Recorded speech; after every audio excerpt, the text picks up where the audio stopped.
Right, we're rolling. Okay. Hello, Dr. Jenny Goodman, and welcome to Altered States. How are you doing? I'm doing great, thank you. So just a little bit of an introduction first to kick things off. So I stumbled across you not too long ago now via Grace Kingswell. Oh, yes. So I listened to, I stumbled across Grace first actually about 6 months ago, say, and I saw that she was recording podcasts, and I kind of had made a mental note to listen to one but never got around to it. And then one day she shared the one she recorded with you, and it was the same title as the title of your book, Staying Alive in Toxic Times. And it just really caught my attention. So I thought, right, okay, this is the one I'm going to listen to. So listened to it, absolutely loved it. Shortly after I ordered your book, started reading your book, and the book is amazing for a number of reasons. So I really like the way you laid it out. I love how you break it down by the seasons, talking about, specific things you can do during winter, summer, and that's also very UK specific, which I thought was really cool. I'd never seen anything like that before.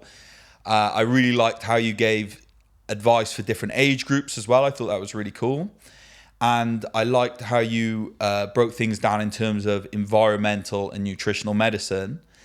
And then I think my favorite thing about the book was how you distill such complex topics down into really easy to understand format. So yeah, book's amazing. It's called Staying Alive in Toxic Times, if anyone wants to get it. But Jenny, if I hand over to you now, and can you give us just a little bit of background in terms of what it is you do and how your career sort of led you to the point of writing the book? Right. Thank you. Well, it's really lovely to be talking to you, Josh. So I started at medical school back in 1976, very idealistic young woman. And I wanted to learn how to heal the sick, but I also wanted to learn about the causes and prevention of illness. Fast forward 6 years to 1982, I had learned absolutely nothing about any of that. And sadly, very little about how to heal the sick, how to manage symptoms, how to suppress them with drugs, surgery, radiotherapy, and so on. But nothing about how to get alongside the human body as an ally and ask yourself the question, what's missing? What does this person's body need? And why has it become so very ill in the first place? Not only were there no answers, but the very questions themselves were taboo on the ward rounds. I was told by my consultant teachers, our job is to treat. We are clinicians. We don't inquire into the reasons why. And that felt profoundly wrong to me. So fast forward another 20 years, and I'm part of the British Society for Ecological Medicine. I've discovered a wonderful bunch of doctors who actually, unbeknownst to me, since the early 80s, have been working holistically with nutritional and environmental medicine. And the nutritional bit essentially means putting the good stuff in, taking a detailed history of a person's diet, environmental exposures, life, and medical history as well, and finding out what they're missing, doing blood tests, and finding out that their nutrient levels are shockingly low. And that's the nutritional side. Obviously, you treat with really good diet. You treat the gut to make sure that it's maximally absorbing all the nutrients. And, you give supplements when and where necessary. And I think we'll discuss when and where they might be necessary for some of the people, some of the time. The environmental medicine half is much less well known and is absolutely crucial. And that's not about putting in the missing good stuff. It's about finding out what is the bad stuff that's got into us that shouldn't be there. And that's from environmental pollution in the air, from car fumes and factory, discharges and so on. In the water, fluoride, chlorine, pesticide residues, heavy metals, hormone residues. You can ask me later why such things would be in our water supply, but they are. And indeed the soil, because all the junk that is put on the soil and that gets there from the water, pesticides, fertilizers, and so on, goes into the food that's grown in those fields and therefore grows into the people who eat that food. And that's us. So environmental medicine, it's like a much broader version of occupational medicine that used to look at the hazards people were exposed to at work, whether it's, terrible fluorescent lighting or lack of fresh air or mold from air conditioning systems. It's expanding that out to looking at the environmental toxins we're exposed to in our homes, in the street, all the time. And the exciting thing is there's so much we can do about all of that to vastly reduce our exposures. And that is just as important, that educational side, as the detoxification programs, which we also do to help people get those toxins out of their system. And they do that largely by using nutrition in a different way, right? Using nutrition not just as a top up, but as actually medicines, natural medicines, to help remove these toxins from the body. And I believe you asked me how much of this I learned in medical school. Yeah. And honestly, Josh, when I read that question, I didn't know whether to laugh or cry. I decided to cry. That's 1 hour on nutrition in 6 years of training. And that was wrong. That 1 hour of stuff we were taught was wrong. It's that food pyramid. Grains. Yeah. The base is always grains. That's fascinating. It's crazy because I think a lot of people in this day and age put their GP or doctor on such a pedestal when it comes to all things health. And, I find it frustrating a lot of time because, say, a family member will go to the doctor and they'll be given some nutritional advice, and then they'll come to me and I'll tell them something completely different, and they just feel so inclined to believe the doctor because they've been to medical school and all this sort of stuff. So it's really refreshing hearing someone that's been through the medical system actually highlight that, you're not taught about nutrition, and even what you are taught is incorrect. Well, there is an attempt to do something about it now. There's a group of junior doctors who call themselves Nutri-Tank, and they are trying very hard to get proper nutritional science onto the curriculum. It's a new project. They're getting somewhere. But I have spoken to junior doctors who've recently graduated, and, I had 1 hour, they had 4 hours. Yeah. So it's hardly improved at all. But I think it's important to put in a plug for what orthodox medicine does do properly, right? It's very, very good at emergencies. Yeah.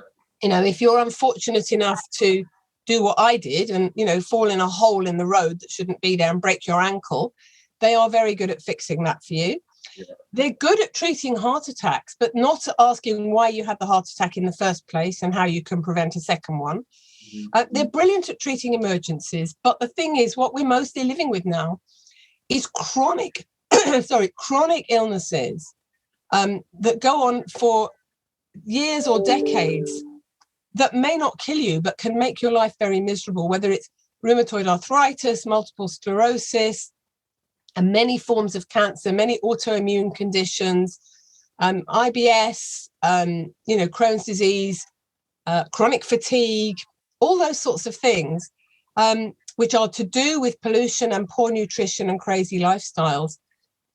Unfortunately, orthodox medicine hasn't really thought about how to prevent them and isn't brilliant at treating them. So, I honor it for what it does, but I do get very frustrated at what it doesn't do. However, there are great armies of people like yourselves out there now doing it differently, taking responsibility for your own health, doing loads of exercise, getting fresh air, getting the sunshine when it's available, and eating really healthy food. So in a way, that's the way we're going to save the NHS, by keeping ourselves healthy. Yeah, and that's something that I try and tell people all the time is you need to take sovereignty over your own health. Feel like the way health is kind of marketed to us today is you can outsource it, right? You go on, you live your life however you want, and then when something goes wrong, you go to the doctor and they fix you. But like you said, people are living with so many illnesses which are caused by chronic issues, chronic inflammation, chronic stress, and this is the vast majority of the issues that people are dealing with today, and that isn't what mainstream medicine covers. It's I often hear that it covers it, but I only by giving you drugs to manage it. Yeah. And what's very interesting, if you look at the names of those drugs, the categories of drugs, all of them begin with the prefix anti, right? The prefix is anti. So antibiotics, antidepressants, anti-inflammatories, anti-epileptics, anti-hypertensives to lower your blood pressure, anti-everything. And so all they're doing is suppressing. But the body has created those inflammatory processes or that high blood pressure for a reason. If you've had decades of low magnesium, which can be a result of poor diet and stress and heavy metal toxicity all combined, your blood pressure will eventually go up high. And then you're stuck with the anti-drugs. So prevention is better than cure. The real pandemics we're dealing with are cancer, dementia, diabetes, and heart disease. And, you can use nutritional and environmental medicine, or as I call it, overall ecological medicine. You can use it to treat those things. But frankly, it works far better if you use it to prevent those things. And that's why I'm so interested in working with younger people and with young couples doing preconception care to start at the beginning and have people who know how to stay healthy and keep their marbles into their 90s. Yeah. Well, so Paul Chek's a guy that I've done quite a bit of learning from, and he always says your health becomes your number one priority at some point in your life. You can either make it your priority now on your own terms, or it'll make it will become your priority not on your own terms later in life. And I think that speaks to the point you just made. It's so important for people to take sovereignty now, get ahead of these things so you can live a life where you thrive as opposed to just muddle along until something goes wrong.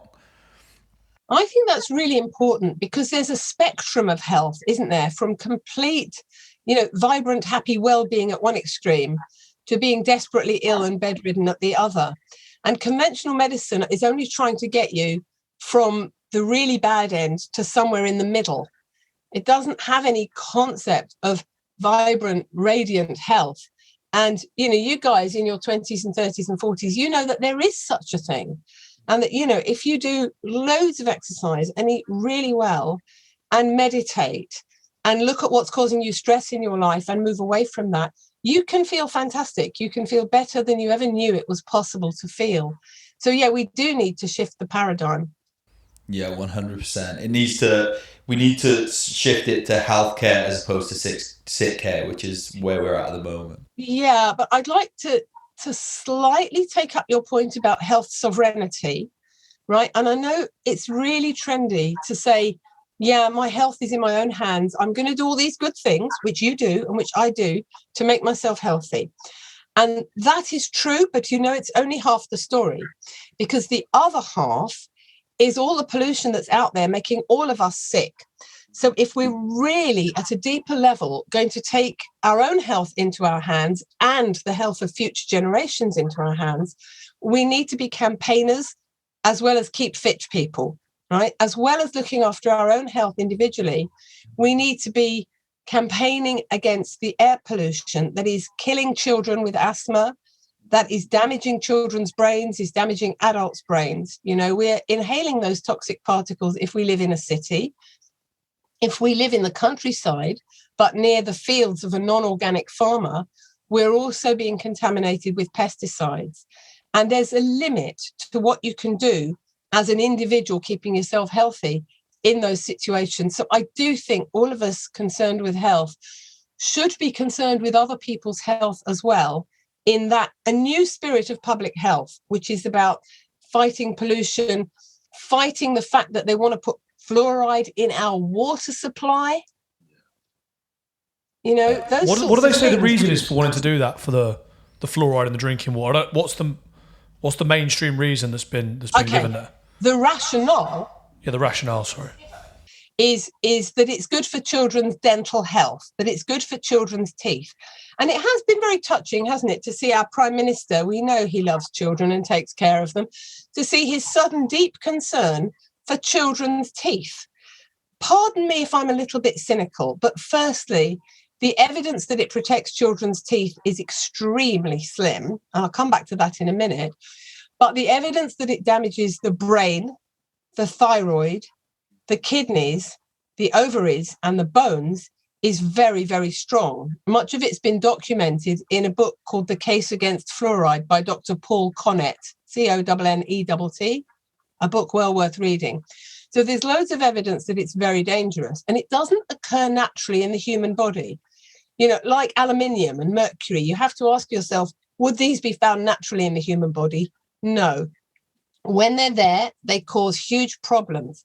Now, the business about children's health, children's dental health, rather, children's teeth, is best answered by looking at the way in which tooth decay has declined in every country in Europe since the 1960s, as people have known about brushing their kids' teeth better.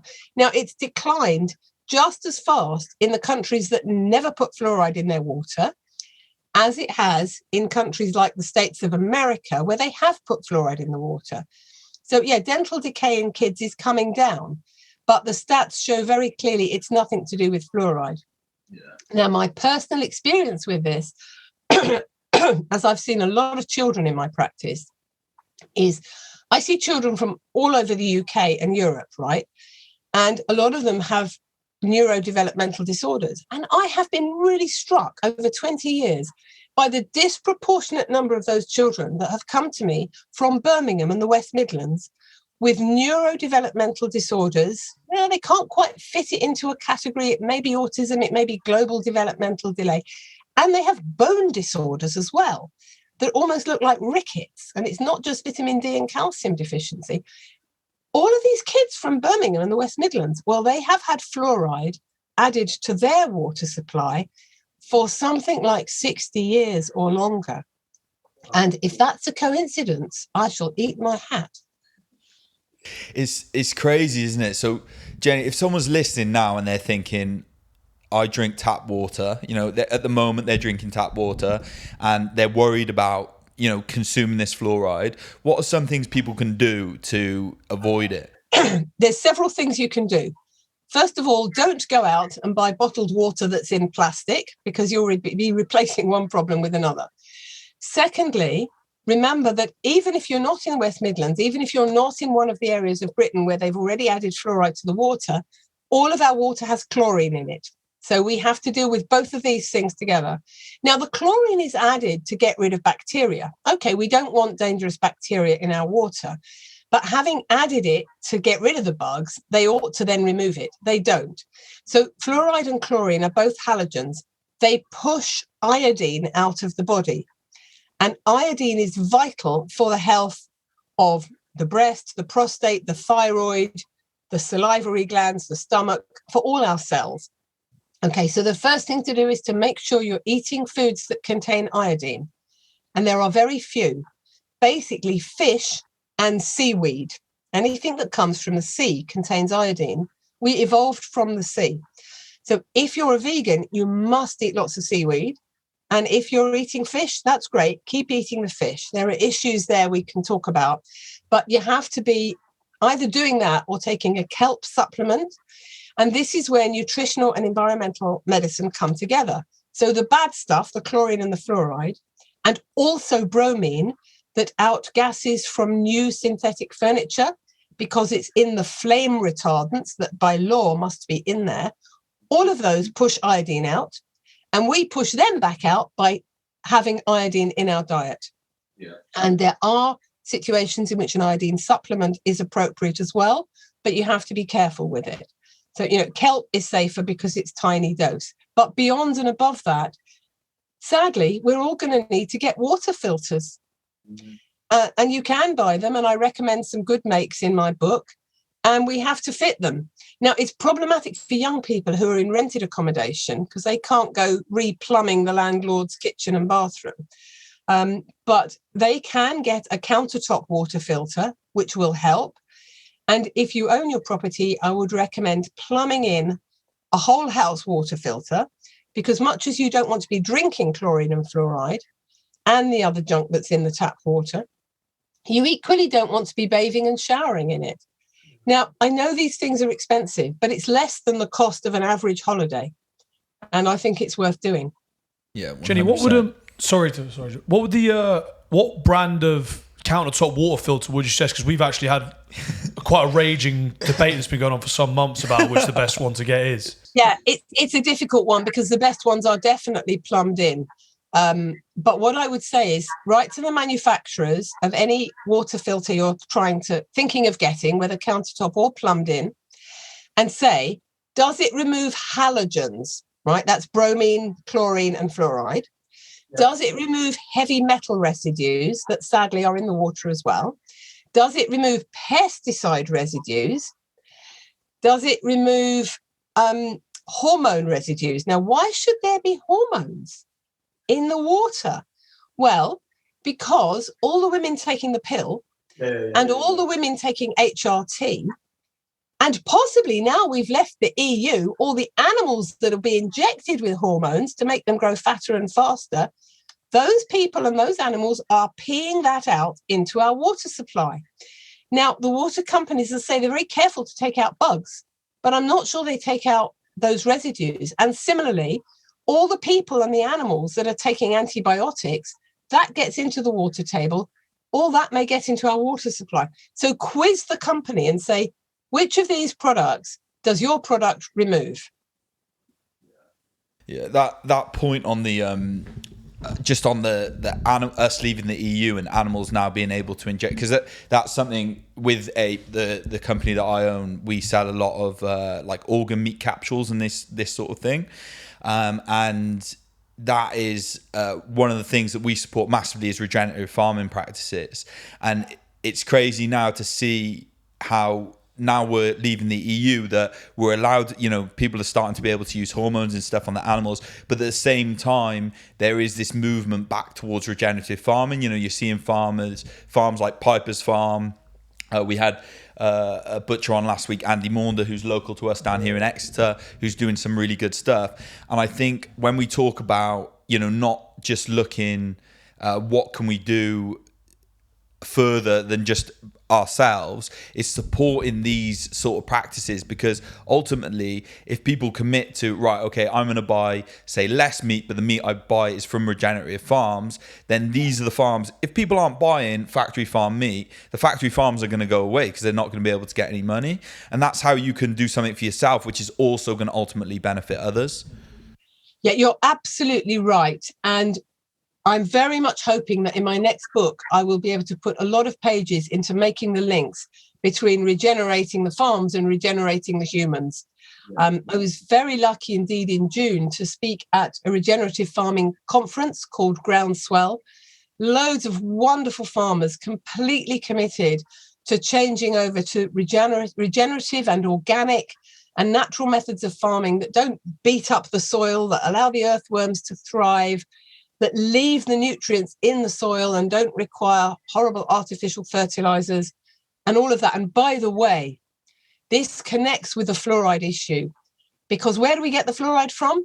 It is a toxic waste product of the phosphate fertilizer industry. That's the only reason there's fluoride around. They have a waste disposal problem. So they're trying to convince the British Dental Association that it's good for children's teeth. But actually, they were forbidden decades ago to release this fluoride-containing waste from factory chimneys because it was known to be toxic. And so that's another connection with the farming industry. But there are these fabulous farmers, and the main obstacles they face are economic, because the government is still subsidizing the hideous agrochemical massive farms and not helping the organic farmers. There was a wonderful study in Denmark, so I do preconception care a few years ago, looking at sperm counts in farmers. The organic farmers had the highest sperm count of anybody, and the non-organic ones had very low sperm counts, right? Sperm are very small and they don't like to be pickled with pesticides. So yeah, the link with what we're doing to the soil is absolutely crucial, because we can't be healthy if the soil isn't healthy. Yeah, 100%. It's fascinating because it's the same story with glyphosate, right? Glyphosate's the main ingredient or the base ingredient for the chemical fertilizer Roundup, which is the biggest fertilizer used worldwide. I think it's like 45 billion pounds of that sprayed per year. And that was left over from World War II, when they upped the scale of production of petroleum to, run tanks and airplanes and all this sort of stuff. The war ends. They've got this infrastructure to produce huge amounts of petroleum, but they've got no requirement for it. Right, what else can we do with it? And I think it was first patented as a descaling agent, so to clean the inside of pipes and stuff like that. And then next thing you know, someone discovered, is it Monsanto? A scientist at Monsanto discovered you can use it as a fertilizer. And next minute, they're spraying this descaling agent on crops all over the world. It's crazy. Glyphosate is being used as, I don't think a fertilizer, but as a biocide, right? Bio is life, side is kill in Latin. So biocides include pesticides, insecticides, herbicides or weed killers, which is how glyphosate is used, and fungicides. They kill living things, but we share 90% of our biochemistry with all other living things, whether it's a butterfly or an elephant or an oak tree. We have the same biochemical enzyme processes. So anything that's going to kill insects, which are bloody hard to kill, is going to damage us. And you're absolutely right about the petrochemical industry. And, our fertilizer on the field used to come from animals, cows pooing on the field. That was the most natural way to fertilize the soil. And also by getting one crop a year out of the earth, not trying to get 4 crops a year. Yeah. Ploughing back the stubble, not just removing everything. So allowing the organic matter to accumulate. And the petrochemical industry has also taken over the drug industry. So the vast majority of our medicines are made from it as well. But the single most frightening connection with the war, both world wars, is that these insecticides and fungicides and so on, herbicides, are derived from nerve gases. The chemistry began with the nerve gas that was used in the trenches in the First World War. And when I see patients who've been poisoned by pesticides, guess what? The majority of the symptoms are neurological. They can't think straight. They're exhausted. They've got pins and needles. Bits of them are going numb. Their vision is blurred. They've got terrible headaches. They've essentially got neurological symptoms from a pesticide that's supposed to improve our agriculture and in fact is ruining it, and that was derived from a gas that was intended to poison the nervous system. Yeah, it's crazy, isn't it? And the fact that they don't need to highlight this on any food products. Like you see the organic label on food products. A normal food product should be organic, right? That should be, and then there should be these big poison labels on everything else. Well, that's absolutely right. I mean, glyphosate is categorized by the World Health Organization as a potential carcinogen. Yeah. It's carcinogenic, but you can walk into my local branch of Robert Dias and buy it off the shelf with no warning. And as far as organic food is concerned, I feel really strongly about this. And I have to explain to people, organic food isn't some kind of weird special food. It's ordinary food. It's what our great-grandparents used to eat. And it's simply food that hasn't been grown with antibiotics or hormones, or food that hasn't been sprayed with insecticide or grown with synthetic fertilizer. It is ordinary food. And I know it's expensive, but there's several answers to that. Firstly, as you said, with meat, we can eat a lot less of it. And therefore, what we can eat can be free range and organic. Secondly, what proportion of our income do we spend on food? If you go back to the 1950s, it was about 33%. A third of all our income went on food. Now it's down to about 8%. So we do have to prioritize it. And thirdly, this is another campaigning issue. It's the organic farmers that should be subsidized. Although, again, you have to be careful because some people will jump on the bandwagon and grow stuff that's only semi-organic. My criterion is, does it have the Soil Association seal of approval? Because then you know that it's genuinely organic. And if it's an animal product, you know that it's free range as well, that it's led a happy life, and that's really important too. Yeah, and it's so important as well, while we're on the topic, to point out, that properly, organically and regeneratively farmed food, whether it be meat or plants, is not just better for the human being that's ultimately consuming it. It's higher standards of animal welfare, and it's way better for the environment for all the reasons we're talking about. There's no runoff of pesticides into local rivers, destroying aquatic life. And, monocrop agriculture, this is one of the points I try and make all the time, is when you've got these huge fields of the same crop growing, when it's just completely unnatural, so it doesn't make for a natural environment for wildlife to thrive. It creates a vicious circle, because when you've got a monocrop, there will be one insect that feeds on that, and it will grow to over the top levels of population, and then you'll have to get an insecticide to kill it. And whereas what we would have had is natural predators eating those insects. And what I find fascinating and chilling, actually, is that monocrop agriculture has led to monocrop microbiome inside our gut. In our intestines, we should have biodiversity. We should have a huge variety of friendly and helpful bacteria, and also actually fungi, viruses, and other organisms that are really another organ of our body. And they live inside us.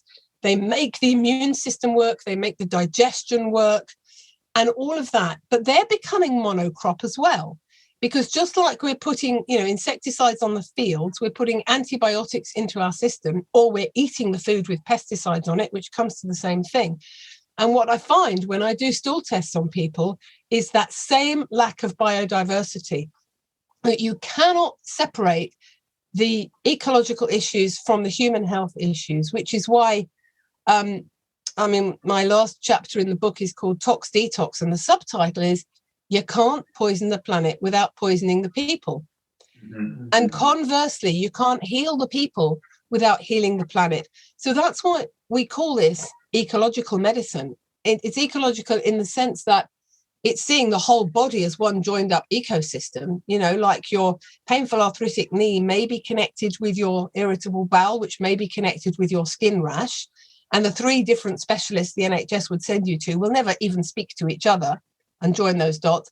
So the body is an ecosystem, but it's also ecological medicine in that we cannot separate what's happening in our bodies from what's happening in the earth. We are inextricably linked. Yeah, 100%. Jenny, I wanted to pull you back to a point that you made quite a bit earlier, just because I think it's really pertinent to kind of our audience. Like Harry and I both recently turned 30, and Harry still plays rugby. I used to play rugby. And for kind of athletes, for people our age, but I think especially athletes, one of the things they rely on a hell of a lot is plastic Tupperware, right? You're carrying a plastic Tupperware around absolutely everywhere with you. With your broccoli and chicken for me back in the day before I understood about nutrition. And often you'll chuck that in the microwave to heat it up, or you'll leave it in your car and it'll be beamed down on by the sun all day. Can you talk a little bit about the dangers of that and BPA and what the alternatives are? So this is really important, Josh. Thank you for reminding us about that. So plastic basically contains plasticizer chemicals, which are rather similar to the pesticides we were talking about earlier. A BPA, or bisphenol A, is the worst of them, but is by no means the only one. And one of the things I didn't say when we were talking about pesticides is, as well as damaging the nervous system, they are very definitely cancer causing, particularly in the reproductive organs, right? So breast cancer, endometrial cancer, which is the lining of the womb, cancer of the ovary, cancer of the prostate, all these reproductive tissue cancers are triggered by many things in our environment, but one of them is both pesticides and plasticizers. And there's a reason for it, which is the plasticizer chemicals are estrogen mimics. Okay, they have a certain chemical resemblance to estrogen, but they are not estrogen. They're not natural estrogen, but because their molecule is shaped similarly enough, they sit on the receptors which respond to estrogen. And of course, the job of estrogen is to make breast tissue and womb tissue and so on proliferate. And that's why it's used as a growth promoter in animals. But, growth and proliferation that's gone beyond its normal level is what we call cancer. So I'm very, very worried about these plasticizer chemicals. And we know now that there are tiny particles of plastic, microplastics, in the ocean, and therefore in the fish, and therefore in us. They come off synthetic clothing as well. I did an Instagram post about this a few weeks ago about microplastics being found in babies, partly because they're sucking teats if they're not breastfed, which of course ideally they would be. And it's very, very scary. Now, your Tupperware container is made of plastic. How much plasticizer chemicals gets into the food or drink that's inside it depends partly on the temperature. If it's kept really cold and it's a hard plastic to start off with, the risk is not very great. But if it's warm, as you say, it's left in the car and the sun is shining through, it's in a warm environment. I even had one patient who put her plastic water bottles on her hall shelf above a radiator. Any degree of warmth, really anything above fridge temperature, will allow those plasticizer chemicals to come out into your water or your food.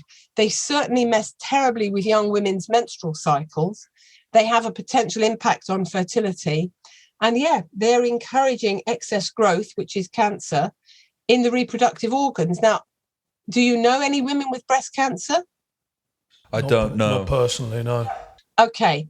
But I bet if you ask among your acquaintances, you will find some, because 1 in 7 women are now getting breast cancer.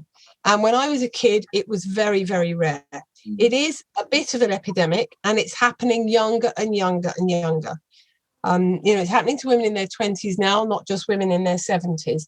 And there are many contributing factors, but our addiction to plastics is one of them. Right now, you can get glass containers with plastic lids. They're quite easy to get, hard plastic lids. So your food is sitting in glass, not plastic. And I mean, glass is more of a nuisance, but if you wrap it up well, I've got a glass water bottle that I carry around with me, just an ordinary glass bottle. And for £5 from a camping shop, I got a padded container to put it in. Right. The purpose is to keep it cold or keep it warm, but I use it just to stop the glass smashing. In schools, they won't let kids take anything in a glass container because it's dangerous. Well, I'm telling you, plastic is far more dangerous. So, yes, using glass and wrapping it up well is the best solution. And if you have got these plasticizers in your system, then one of the best ways to get them out is doing a sauna. Now, the reason that works is because just under the skin, we have a layer of fat. Even those of us who are slim have a layer of fat just under the skin. And plasticizers, like pesticides, are lipophilic, right? That means it means fat loving. They dissolve in fat. And all petrochemicals are lipophilic, right? Vast majority of the toxins we're subject to, all the compounds that the Industrial Revolution has produced, dissolve in fat. So that's where they'll be. So if you sit in the sauna 5 or 10 minutes and you start sweating, a little bit of that will come out from the fat under your skin. But it is crucial that you go in with a clean, dry towel and keep wiping the sweat off as you sweat, because otherwise your skin will just reabsorb it all. It doesn't know it's meant for a detox. It just thinks you're sweating because you're exercising. You can cycle from London to Brighton and back and sweat buckets and not detox at all because you're just reabsorbing it. So take your clean, dry towel into the sauna, keep wiping it off, drop the towel into the laundry basket at the end and go and have a shower. 5 or 10 minutes, 3 times a week is all you need. You don't want to stay in there too long because you will lose the good minerals and you don't want to do that. And in chapter 7 of my book, I go into much greater detail about how to do the sauna safely and correctly and how not to overdo it. What I kind of made a link then. I could be off with this, but I just wanted to ask you, was one of the points you made earlier, I think you said that the BPA, so these estrogenic like compounds, were similar to that of the fertilizers. No, pesticides, not fertilizers. So sorry, to the pesticides. So could that be one of the reasons why you said farmers are seeing, or farmers that are using pesticides are seeing such a drop off in testosterone that they're having this hormonal imbalance? Absolutely, because it's a battle between estrogen and progesterone, and they've got all these artificial estrogens in their system. I have seen lots of farmers get very sick. So around and Jenny, just quickly, going back to the plastic and the glass thing, is metal all right? Okay, good question. Metal is all right for water. Yeah. Perfectly all right for water, but it's not all right for anything acid. So anything like fruit juice, which hopefully you wouldn't be having anyway because it's too much of a sugar hit, but anything with tomato or lemon or lime or rhubarb, anything acid will leach the nickel out of stainless steel, right? Ordinary steel is just carbon, and iron, but stainless steel is 14% nickel. And that's the heavy metal which probably is causing huge problems among the population, as well as mercury, aluminium and cadmium. Nickel is in car fumes. There's a whole list in my book of where nickel is coming from, but we've all got nickel on board. And it's especially, I think, implicated in our epidemic of diabetes. And that nickel will be leached out of the stainless steel if you put anything acidic in there. So it's okay if it's water, but it's not okay if it's anything acid. Aluminium is even more problematic. Don't cook in aluminium pots. And again, if you boil an egg, it's not a problem. But if you have anything like acid in it, it will leach the aluminium out. It's such an important one, isn't it? Like cutlery and stuff, what you're drinking your water out, what are you cooking your food in. Cutlery, I'm not too worried about. I'm worried about people who, let us say, stew some rhubarb in an aluminium pot and leave it in that pot for a couple of days. That gives plenty of time for the nickel or the aluminium to come out into the food. But I would say, especially as we're talking to, young athletes, aluminium isn't just getting into you from wrapping things in aluminium foil or cooking in the pots and pans. It's more getting into you through deodorants, right? Underarm deodorants are a major source of aluminium. And, there are alternative ones. There are natural ones that haven't got aluminium in, haven't got parabens, which is another toxic petrochemical. They don't work brilliantly. You know what? I think we should just wash frequently under the arms and stop worrying about the smell of sweat. We've lived with the smell of human sweat for millions of years. And if it's the sweat of healthy exercise, it doesn't smell terrible. It's only old sweat or the sweat of fear that smells bad. So I think we need to just relax about this. And it really freaks me out that kids at secondary school are not allowed into the changing rooms for PE unless they're spraying toxic deodorants at each other and under their arms. I mean, that stuff is lethal for the growing nervous system. Yeah. So you have to spray deodorant in order to be allowed back into the school hallways? Yeah. Wow. That's one of my sort of memories from school, is walking down the corridors in secondary school. It just stinks of Lynx Africa. Yeah, Lynx Africa, or the chocolate one. Chocolate, that was how I used to use chocolate. I won't lie to you, I'm not anymore, of course. You live and you learn. I think that schools would want the kids' brains to be working properly. They'd want them to be able to think straight. They're drinking out of warm plastic bottles and they're not allowed healthy snacks like nuts and seeds. And they're spraying these toxic deodorants everywhere. And they probably haven't had breakfast and they probably got driven to school instead of walking. They're not going to do decent work. Yeah, or breakfast was a bowl of Cocoa Pops or, something exactly. massively sugary. So their blood sugar is going to go up and then it's going to crash. And then they're going to say, this child is misbehaving. But the thing is that, Jenny, if you said half of these things, and this is maybe a question, there's people who come into your practice, if you're hitting them with all this information, it's probably so alien to a lot of people. Do some patients come in and have a hard time taking on board because it's basically everything they're doing is completely messing up their health? This is why, it's a good question. This is why I wrote the book. And obviously, if you see somebody in practice, you don't say, right, your lifestyle's rubbish, you've got to change everything. you start gently. Yeah. Actually, I start with blood tests. And then at the second consultation, I say, you've got a lot of this metal on board, or you've got very little vitamin D in your system. When people see it in black and white from a laboratory, it completely changes things. And so instead of me saying you must do X, Y, Z, they say, what can I do? And, I would say, well, this is a challenging form of medicine. And you knew that because I wrote you a whole load of introductory stuff before you even came to see me, saying that you can't just pop a pill and wave a magic wand if you've been, abusing your body in various ways for 15 years. And people only come and see me if they've basically read the bump that says, this is nutritional medicine. This is not popping a pill. And if you're willing to make changes, I'm really happy to work with you. And if you're not, that's absolutely fine. That's your choice. But you'll come back in 10 years more sick, and then you will be willing to make the changes. But then the changes will have to be more drastic, so basic lifestyle things that I talk about in the detox chapter, like vegetable juicing, organic vegetable juicing, and doing the saunas, occasionally doing colonic hydrotherapy if you need to, and doing Epsom salts baths and sprouting seeds and salads on your windowsill. All those sort of basic lifestyle and detox things, apart from what you already know about how to eat. If you do those a little bit, it works as preventive medicine. Yeah. If, God forbid, you're diagnosed with cancer, you have to do all that stuff like 10 times more intensively. I'll do vegetable juicing 2-3 times a week, but somebody with cancer has to do it 8 times a day for it to work. So it's not just that prevention is better than cure. Prevention is easier. Prevention is easier.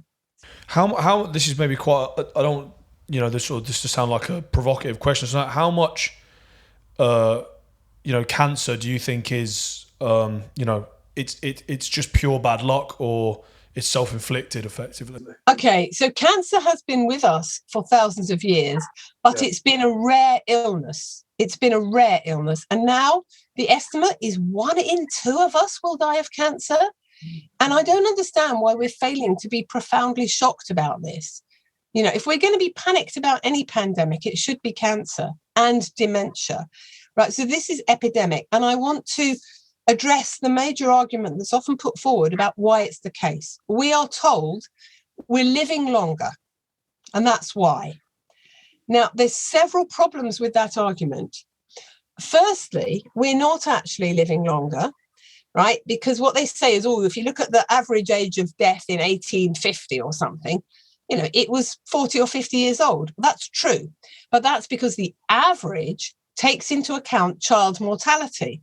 A quarter of kids died before they reached their 5th birthday. Most of them died when they were less than 1 year old. And so most of those kids who died in infancy. So that brought the average down. That's why they can say, now we're living to 70 or 80, and then they were living to 40 and 50. No, those who survived infancy, who didn't get scarlet fever or TB or something, lived often into their 80s and 90s. And here's the crucial difference. They kept their marbles. And they also kept their physical strength. The workhouse was a terrible institution, but the fact that people in great poverty in their 80s and 90s could be in there and work means that they were physically and mentally intact. What we did not have was the long, terrible twilight of decrepitude that we are seeing. And these vast numbers of poor elderly people warehoused in residential care because, they can't die, but they can't live. This is something that I am profoundly shocked about, and I don't think it's necessary. So firstly, it's not true that we're living longer. We're just living worse. And secondly, and most importantly, cancer rates and dementia rates are not going up fastest among the elderly. They are going up faster among younger people, right? So Alzheimer diagnosed dementia in somebody of 51, and he called it pre-senile dementia. Okay, senility, we know. In your 90s, you forget everybody's names. That's in Shakespeare, that's normal. But this is now happening to people in their 50s and 60s and 70s. And that is pre-senile dementia. That is not normal, and that was not the case before. It's 1 million people, nearly 850,000. But it's happening in younger and younger people. And cancer rates, I'm sorry to say this, we'll come on to something more cheerful in a minute, but cancer rates are going up fastest among children, right? That's nothing to do with an aging population. This is children, right? So when I was in medical school, there was no such thing as a children's hospice. The idea would have been shocking and unthinkable. The year I finished, the year I qualified, 82, the first children's hospice opened in California.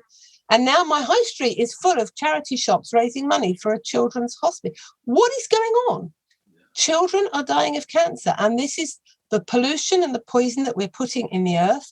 This is the donuts and the takeaways and the crisps and the crap and the brightly coloured fizzy drinks that our children are eating instead of real, fresh, homegrown, natural food. And this is where we need to be campaigning, not just for ourselves, but for others.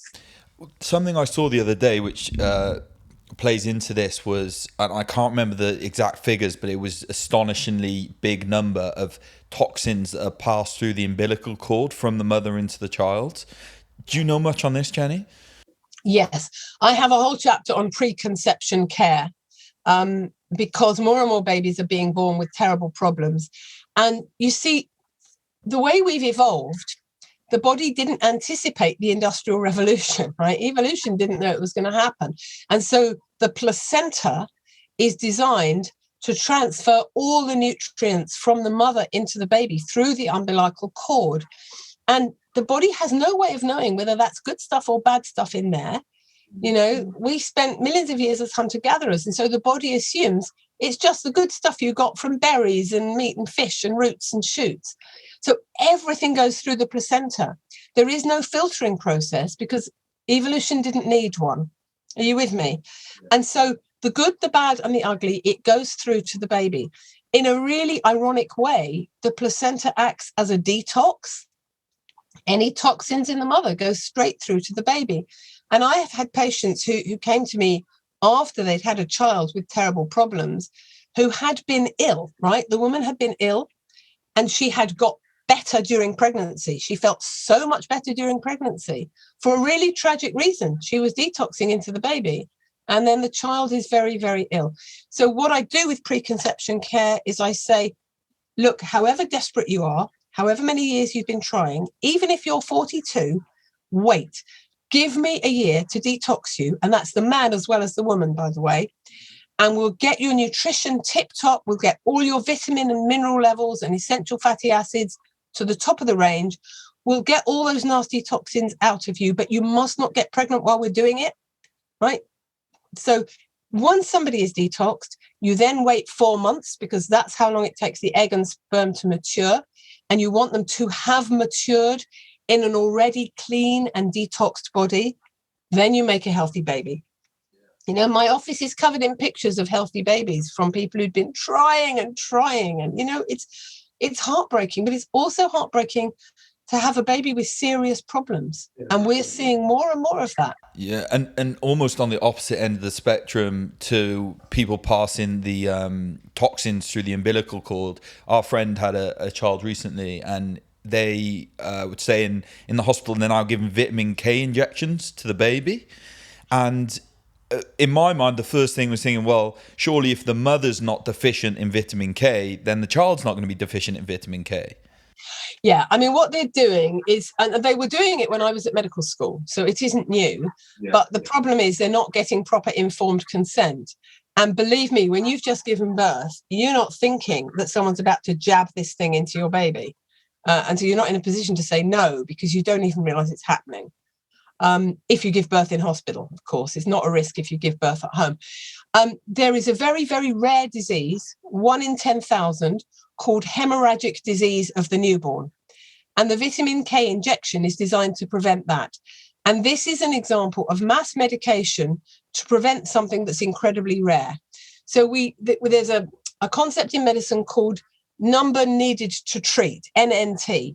10,000 babies is the number needed to treat to prevent 1 case of hemorrhagic disease of the newborn. Why aren't they just looking after the babies and keeping an eye on them? And in the incredibly rare event that a baby starts to bleed, that can be treated. That's when you give your vitamin K injection. You know, so it is an outrage because it means 9,999 babies are having an unnecessary injection. And there was a study I saw some years ago potentially linking it with childhood leukemia, right? That's only tentative. That is not definite. And there are certainly other contributing factors to childhood leukemia, such as electromagnetic pollution from Wi-Fi and, electromagnetic frequencies from mobile phones and all that sort of thing, and the masts Again, leukemia in children was not unknown. When I was a medical student, we saw a lot of cases, but that's because I was in the north of England. And guess where these kids were coming from? The part of the Lake District that's around Sellafield. It was called Windscale then, the village of Seascale, which is right next to a huge nuclear reactor. That's where the kids with leukemia were coming from. But now they're coming from everywhere. You know, there were studies showing that it's linked with high voltage electricity railway lines. You know, you live right by an electrified railway, your kids are at risk. But there are also, I think, chemical toxins contributing to this. And I should probably put in there that we are going to have an uphill battle to convince the powers that be to do anything about this, about the causes, because the chemotherapy industry, like the drug industry as a whole, is a multi-billion-dollar industry. Yeah. It's if they're into profits, and you know they do say their primary duty is to their shareholders, not to the public.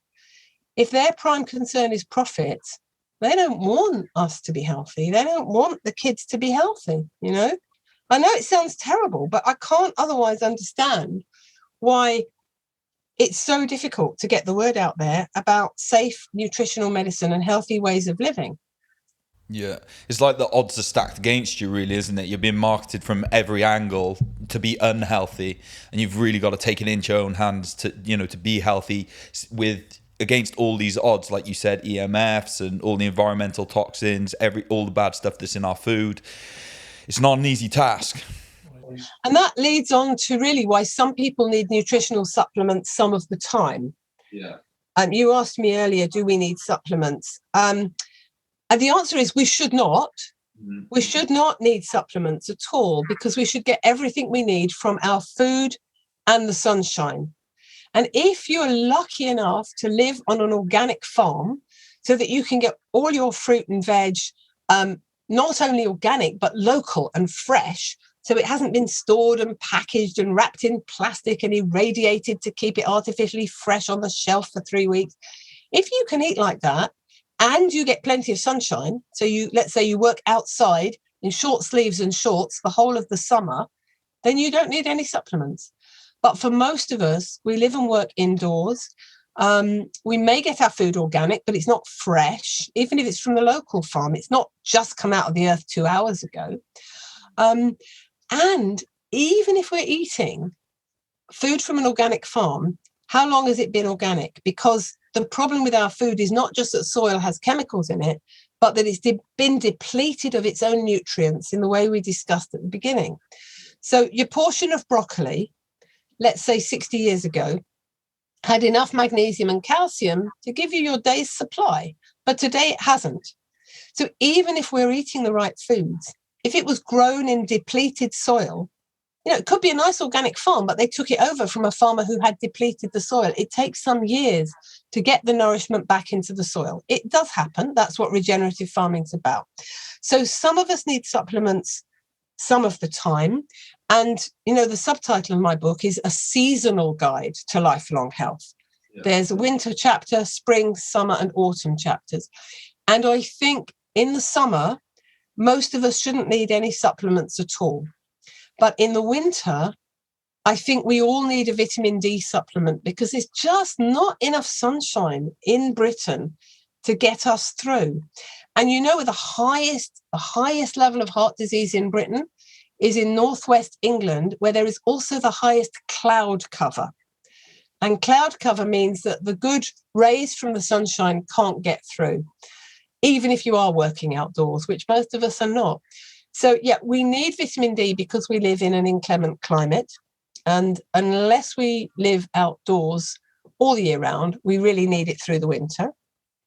At the moment, because COVID is around, we also need high doses of vitamin C and a zinc supplement. Now, normally, I just say C, D, and zinc through the winter. But I think as long as COVID is around, we need to do that in the summer as well. And in chapter 6, which is a really short chapter about how, when, and why to take supplements, I point out that, unfortunately, if you get the wrong supplements, they can be a source of toxicity as well. Because the cheap ones, what the manufacturers do to make them easy to process through their machines is they put in fillers and all sorts of junk to make them smooth running, to make it easy. It's a mechanized process. Colours and binders and glues and all sorts of stuff that doesn't need to be in there, and very low levels of vitamins and minerals. So get your magnifying glass and have a look. And vitamins and minerals should be the first ingredients on the list, and there should be virtually nothing else. The most shocking vitamins and minerals are the ones marketed at children, some of them, using a well-known children's cartoon character to advertise them. You know, I struggled to even find the ingredients list on that. In the end, there was the most tiny little label that you could just about peel back. And then I saw this list. You know, it was artificial colours, artificial additives, sugar, sweetener. I wouldn't want to give that to anybody's children. So in chapter 6, I do recommend certain brands which are reliable, but nevertheless, brands can change. They can get taken over by another firm. So read chapter 6, take your magnifying glass to the health food shop, or if you're ordering supplements online, then if you're not sure, look at several products by any manufacturer you're thinking about and look at the ingredients list. And if it's very hard to bring up the ingredients list, that itself is a cause for suspicion.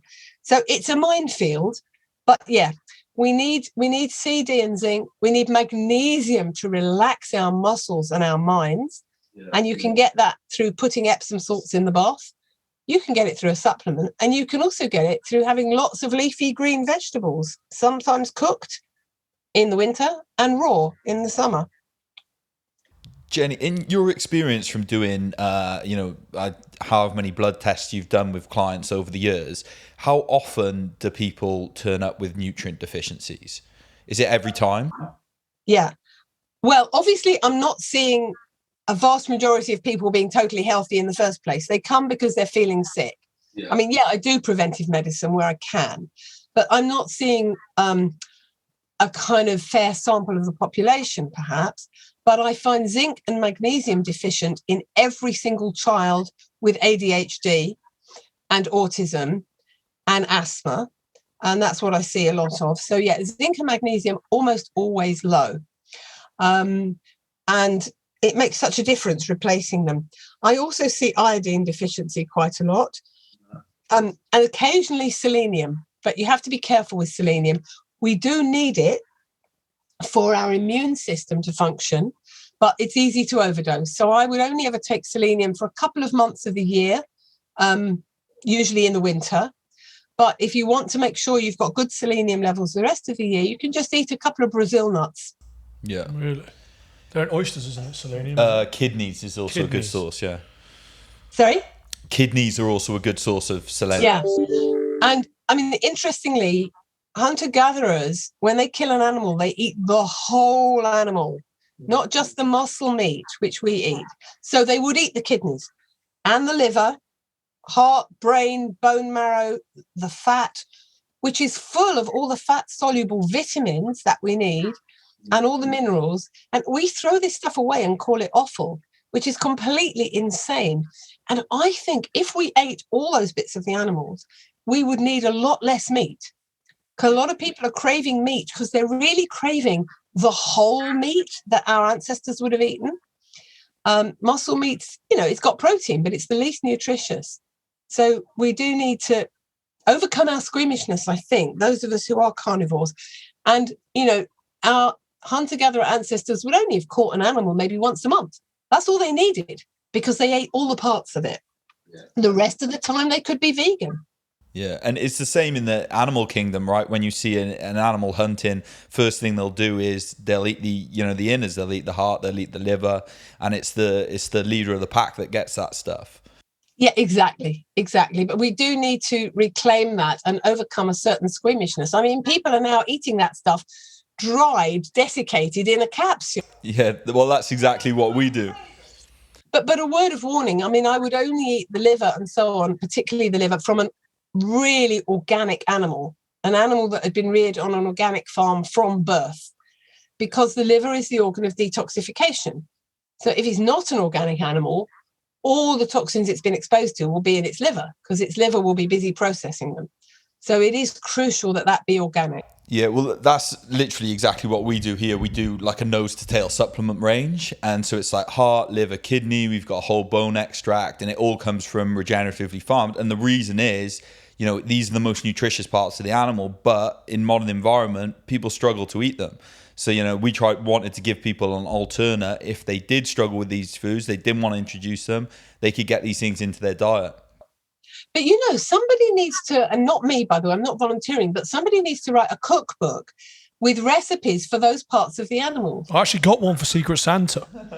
Genuinely, we did Secret Santa the other day, and I got an awful cookbook from wherever my Secret Santa is. There's like a boar's head stew. I don't know where I'd actually purchase a boar's head. It'd be quite difficult to acquire, I'd imagine. Mostly what you need to do to cook anything is fry it with a load of onions and garlic. Oh, yeah. Problem solved. No, but seriously, yeah, some people do need supplements some of the time. And some people need probiotics as well to put the good bugs back into their gut, which have been removed from antibiotic taking and all of that. Okay, switching it up a little bit, Jenny, one final thing I kind of wanted to touch on with you was, obviously we're in winter now, and one of the big parts of your book relating to the environmental toxicity was, the things that people might come up against during the winter months. And this was actually, so I'd heard a lot about mold before, it's a big topic in the health community. But one of the things that I hadn't heard about was the off-gassing from furniture and things like this. Can you talk about that a little bit? Sorry, I didn't quite hear the off-gassing from furniture. Yeah, soft furnishings. Okay, so mold is primarily an autumn problem. It's more a problem of damp than it is of the temperature. Yeah. So actually a really cold, crisp winter will get rid of that. But what you've got in winter is people closing their windows. And, they're doing that for the right reasons. They want to keep the warmth in. But what you're also keeping in is the chemicals which are off-gassing from soft furnishings such as sofas, mattresses, carpets, curtains, if they're new. Right? When they're new, as I said earlier, they have to have certain synthetic chemicals in them by law to prevent fire. So these are the kind of polybrominated biphenyls, the flame retardants, and they're outgassing bromine, which is in the same category as fluoride and chlorine, and you're breathing that in if you don't open the window. Now, there's several things you can do to prevent this. The first is, if you have to buy anything like that at all, buy it in April or May. So you've got several months coming up where you can keep the windows open. Yeah. Secondly, try and get furnishings made of natural material, because cotton and wool and linen and all those natural materials do not need to have flame retardants added by law because they're naturally flame resistant. And isn't that interesting? Yeah. Cotton and wool are naturally flame resistant. It's only the synthetic, basically plastic, petrochemical materials, the polyester type stuff, which need the flame retardants because they're so much more combustible. So try and buy natural materials.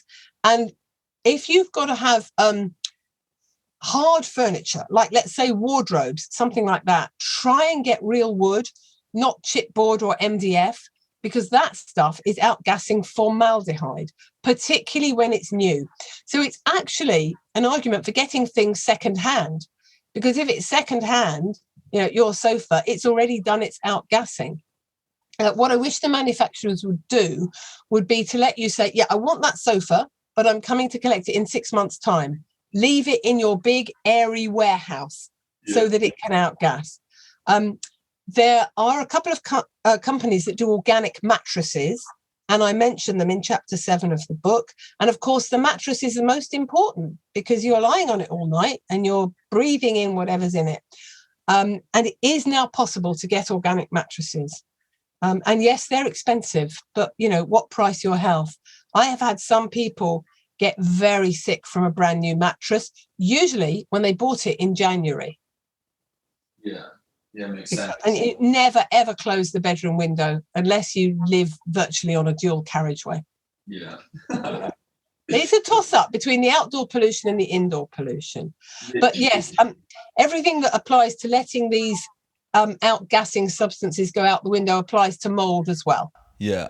So generally, from my understanding, the indoor pollution is actually generally, obviously, is that all case specific, but generally indoor pollution's worse than outdoor pollution. So you're probably better off. Depends where you live. If you live on a main road, I would say outdoor pollution is worse. Yeah. If you live in a quiet cul-de-sac, then, but the thing is, the indoor pollution is almost entirely within our control.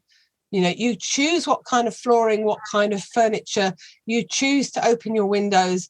And if you feel guilty about having windows open with the heating on, then plant some trees, you know, contribute to the Woodland Trust or Trees for Life. That is what I do. And that more than offsets it. You know, in 99% of cases, what's best for the planet is best for the person. This is the only exception. That actually for some people, especially with respiratory problems or rheumatic complaints, they need the heating on and the windows open in the winter. So you can choose not to have toxic oven cleaner and to use safe brands like Ecova for your washing up liquid, your laundry, all of these things. You know, if you want to clean the furniture, you just use a damp cloth. You don't need to spray anything. You certainly don't need antibacterial sprays all over your kitchen. That's the last thing you want. One of the ones we've been doing recently is start to make our own candles just with beeswax and essential oils, because I realized how bad, you know, these synthetic scents, and then they're also using it's like paraffin as the actual wax, can be really bad for you, right? You don't need petrochemical candles. You can either make your own, or if you're too busy like me, you can buy beeswax candles. And if you want some kind of perfume to scent the room or to scent yourself, you get natural essential oils. You know, tiny little bottle of lavender oil or jasmine or frankincense or rose or rosemary or orange flower. These wonderful scents. That is what perfume originally was. It was flower extracts. And that's what we need to go back to. And you can get them, and a little goes a long way. All the synthetic perfumes, and I don't just mean perfume you put on, but what's in deodorant and artificial shampoos and soaps and loads of products that don't need to be scented at all. I mean, Hoover bags, for goodness sake, doggy bags for picking up dog poo. They've all got these artificial fragrances in. So it's really easy to get away from it. You know, you want to clean your windows, you can use vinegar.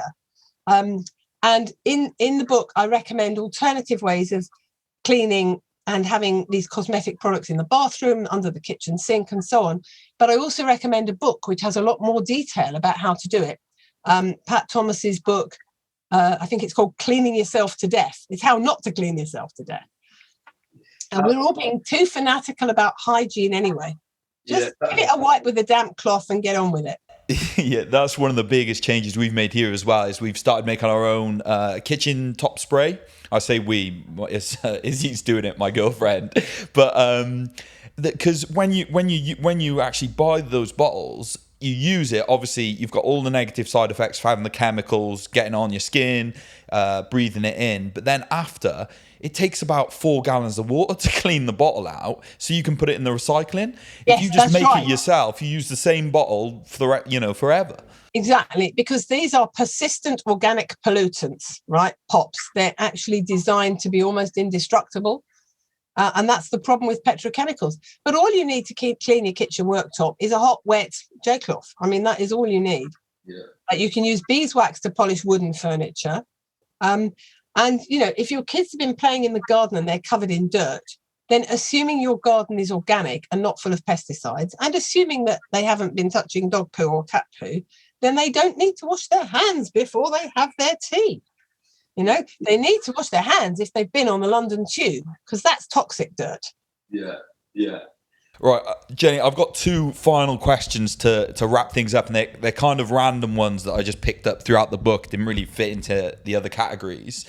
One was, you recommend taking vitamin D in the evening. Now, I'd never heard anyone say time of day to take vitamin D, but just logically thinking about it, I'd always thought take it in the morning because that's when the sun comes up.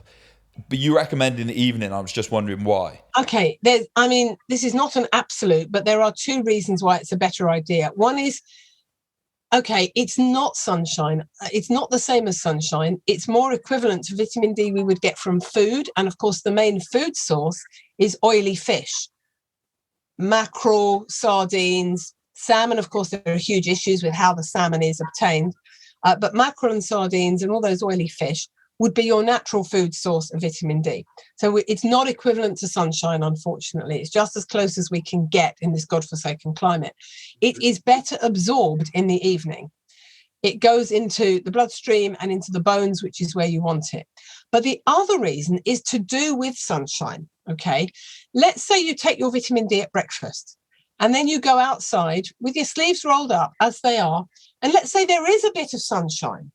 Well, it's not going to make your body manufacture vitamin D from the sunshine if your vitamin D level is already tip-top because you had it for breakfast, right?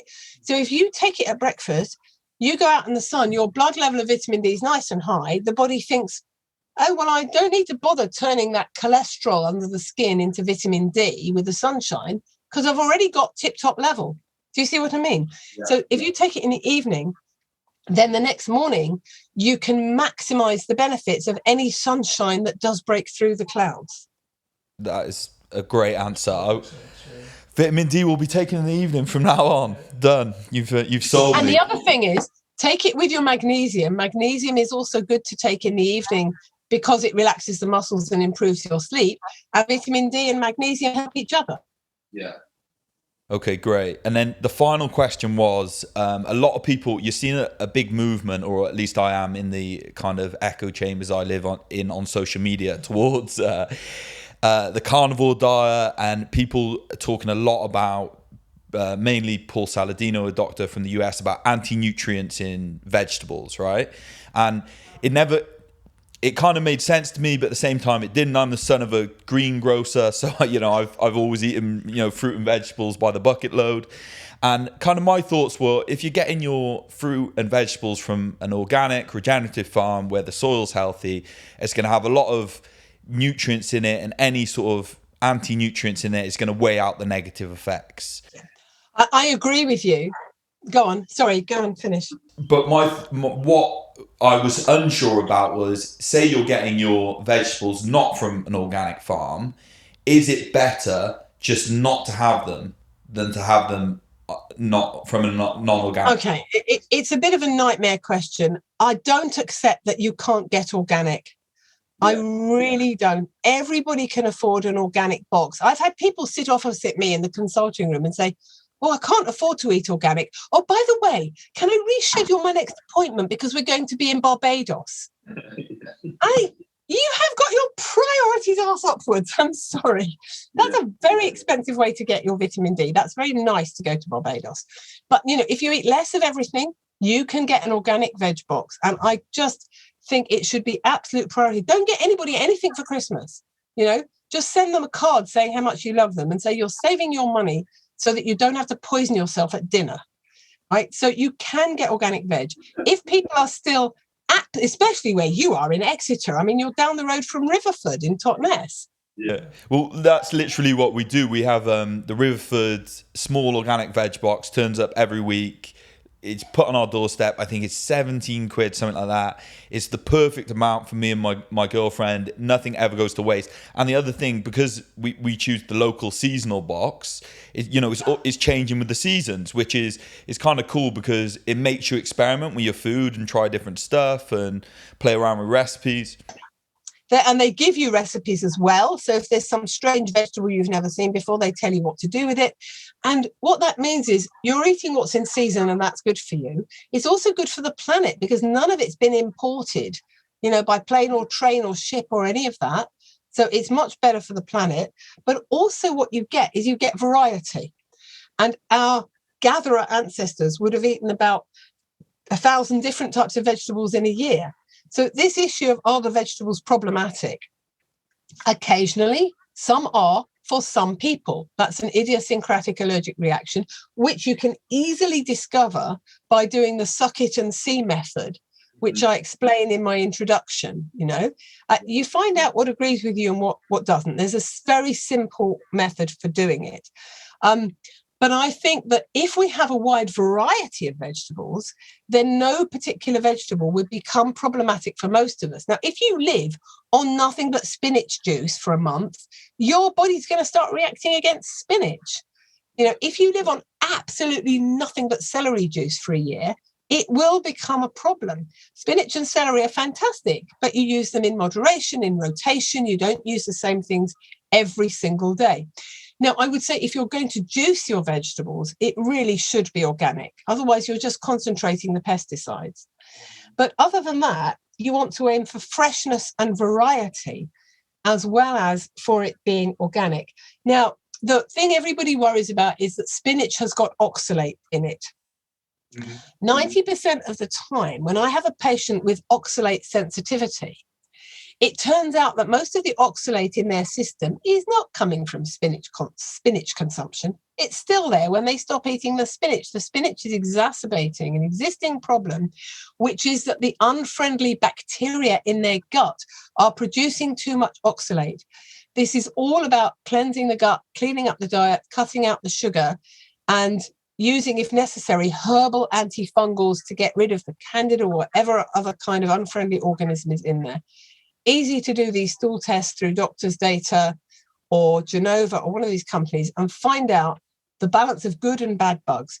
It is the bad bugs in the unhealthy gut that produce most of our oxalate, right? It's about getting your microbiome right, which I describe in chapter 2, and there are hundreds of books about cleansing the gut. We know how to do this.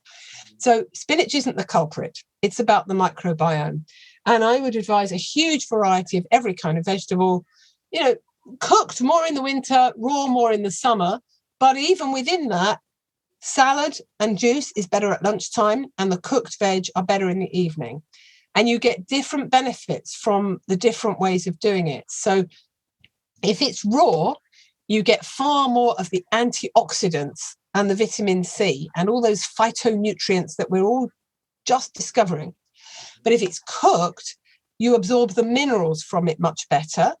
And different people's guts like different ratios of raw to cooked. So that's an example of suck it and see as well. There is no one size fits all, but I think even carnivores cannot miss out on vegetables. I think some of us need meat, but all of us need vegetables. Yeah, it's an interesting experiment going on, because there's a few people that are now, following a carnivorous diet, and they've been doing it for a number of years, and it's going to be interesting to see, how it turns out for them, because, well, it's a new thing in the modern age, right? Yeah, look, all these extreme fads and different diets will work for some people for a short time, but they won't work for anybody for a long period of time, because we evolved being omnivores, eating a little bit of everything. Bit of meat, bit of fish, lots of veg, lots of fruit, some nuts and seeds, some roots, some shoots. I do think these extreme things, the reason they go in fads and fashions is because somebody publishes a book saying, the blah, blah diet, eat just nothing but blah, blah. And it does work for them for a while. Yeah. 10 years later, they'll go a bit quiet because they've developed an allergy to blah, blah, and they've realized they've got to go back to the ground rules of healthy eating, which are eat real food, have variety, have it organic, don't eat anything from a package or a tin that's wrapped in plastic and full of artificial additives, cut out the sugar, and then your body is healthy enough that it will tell you your particular foods that you shouldn't have and that you should have more of. You'll get those messages clear. But if you're living on takeaways and donuts, you won't get those messages clear. You'll get cravings, which is not the same as the body speaking its truth to you. Yeah, 100%. Yeah, I've noticed that as I feel like I've gone further down this health journey, and the more in tune I've got, the more sensitive I've become to stuff. But it's because your body's getting to understand what's going on, right? That's right. So, for example, I change people. I don't tell people to stop eating chocolate, but I'll change them to 85% chocolate. All right, 85% cocoa, so very little sugar, because I don't want people to give up all their pleasures. But when they first come and they're eating, Cadbury's rubbish or whatever, like it's 40, 50%. That's all it is. The rest is sugar. Their taste buds can't go straight to 85%. So you go gradually, you go 60, 70, 75, 80, 85%. and the taste buds change. And if you eat foods like blackcurrants, which are very sharp, or grapefruits, which are sour, or kale, which is bitter, your taste buds change. And a year after you've started eating healthily, or even a few months, somebody offers you, a piece of 60% chocolate or a sweetie or a cake, and you think, oh God, your taste buds have recovered and they don't want that junk anymore. Yeah. Sugar's very addictive, but it's also quite an easy addiction to cure. Yeah, 100%. Jenny, we have exhausted my list of questions. I think you've done an incredible job at nailing them off. Is there any sort of final message you'd like to leave people with, or would you just like to kind of leave it there? Yeah, I would like to say relax about this. You don't have to do it perfectly. Yeah. So if you listen to a podcast like this, or you read a book, like mine or other health books, don't feel you have to implement everything all at once. Take it slowly. Everybody's got a life with complexities in it. Every change you make will help and will give you that little bit more energy and mental clarity to enable you to make the next step, right? Nobody goes from being ill to being healthy all in one step. So take it slowly, enjoy it, and your friends will notice how much better you're looking and feeling. Yeah, amazing. And Jenny, if anyone's listening to this and wants to find out more about what you do, wants to get the book, where can they find you and where can they find the book? Right. So my website is drjennygoodman.com. Right. That's nice and simple. drjennygoodman.com. I am on all the 4 main social media channels, I believe. Instagram, Facebook, LinkedIn, and Twitter. But don't ask me my handles, because I'm really, somebody else is managing the technicality and I create what is now known as the content. But the book is Staying Alive in Toxic Times, a seasonal guide to lifelong health. And it's published by Yellow Kite, which is the health branch of Hodder and Stoughton. And I'm very much hoping in the new year to start work on a new book in which I am going to link our health with regenerative farming. And I'm giving talks all over the place. And it was wonderful last month to do 3 or 4 that were actually live with real people in the audiences, and therefore real conversations that could happen afterwards instead of pressing that red leave button. Amazing. And where, because I'd love to come to, just on a personal level, I'd love to come to one of these. So how can people see where you're sort of upcoming? Is it all on your website, drjennygoodman.com? Honestly, I don't even know if it's all on my website, because my lovely social media chap is putting things on there. But certainly I'm doing a talk for nutritional therapists, which will be some point in February, for the Nutrition Collective. So check out the Nutrition Collective, run by Ramina Melwani, a nutritional therapist.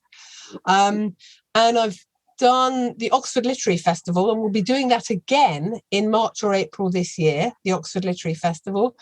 There was a wonderful festival recently called Earthrise, organised by Natura Organics, which I spoke at in Bermondsey. And before that, there's something called the Health Optimization Summit, run by Tim Gray, Gray. Check that out. That's a big summit happening on the last weekend of May. I think it might be the bank holiday weekend in central London, which I'll be speaking at as well. And I spoke at a meetup they had late October as well. And there's nothing like getting together in real time and real space with real people. 100%. I think I might be at the Optimization Summit, so maybe catch you there. And what I'll do is I'll link your social medias and everything in the show notes so people can see, check it out and see what's going on. Thank you. Are we still recording or? Yeah. I was just going to literally just wrap it up now. So Harry, do you want to do your social media? Yeah, Instagram at HarryWilliams91. Harry.Williams91, sorry. You get it right one day. Yeah, get it right one day. Mine's ape_nutrition on Instagram. If you've got any questions for me, hit me up there. Website's apenutrition.co.uk. Thank you, everyone, so much for listening. Thank you, Jenny, for joining us. Cheers, Jenny. Thank you. It's been an absolute pleasure. Cheers. Cheers. Okay. Bye.